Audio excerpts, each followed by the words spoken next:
For decades, Colonel Bacala faced danger without hesitation. He ran towards the fire. But in August 2023, he encountered a battle he could not fight with weapons, recon, or tactical strategy. A different kind of war, one that would test the warrior's courage in a way he never imagined. Ito na yung pinakamabigat.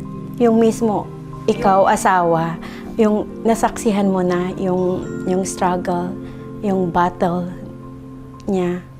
Hindi man siya sa battlefield, sa operation, pero dito sa karamdaman, yung lang masakit kasi nakikita mo as his wife na yung pinagdadaanan niyang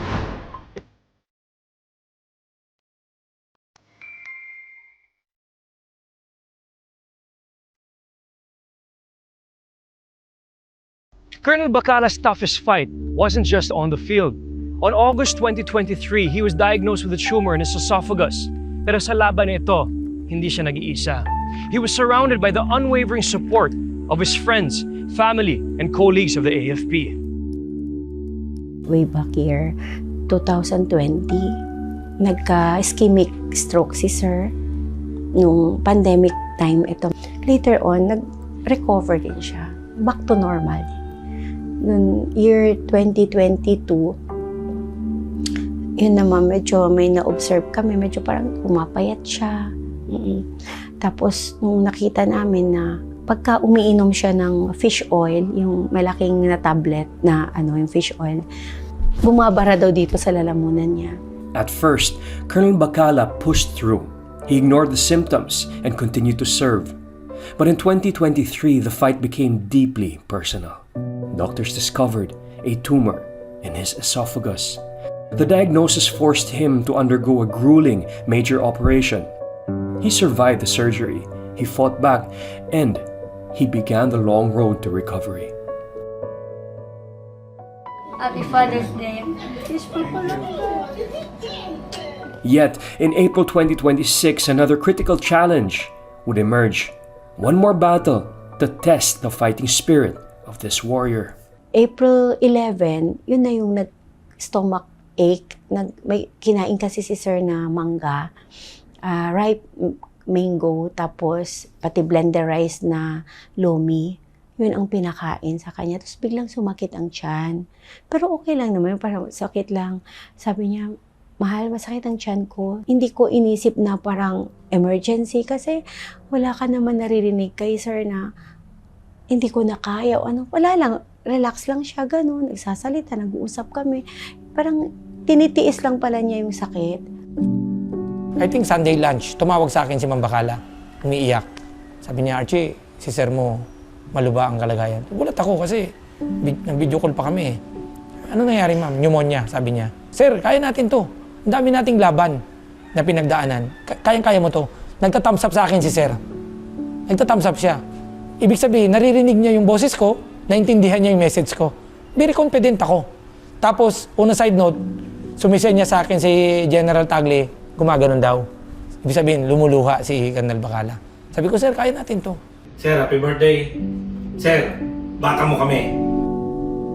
For decades, Colonel Bacala held the line through countless battles.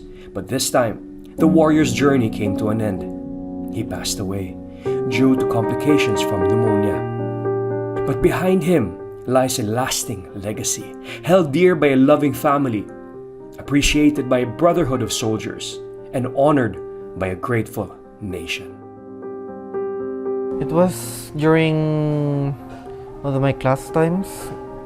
I was in school. My mother called me in a very, very sad tone.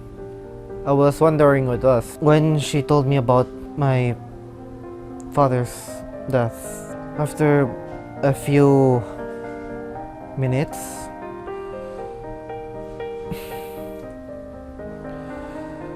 for the first time in a long time, I cried.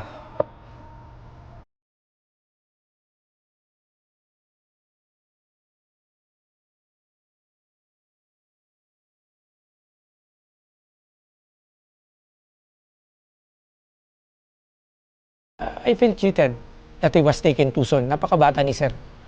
Napakabata niya. But on the other side, ma'am, the only way to get to heaven, dapat mamatay ka eh. So, in my grief, I find it comfort na alam kong nasa langit si sir. Alam kong andun siya. So, nakakalungkot na a part of you will die kapag namatay yung isang mahal mo sa buhay.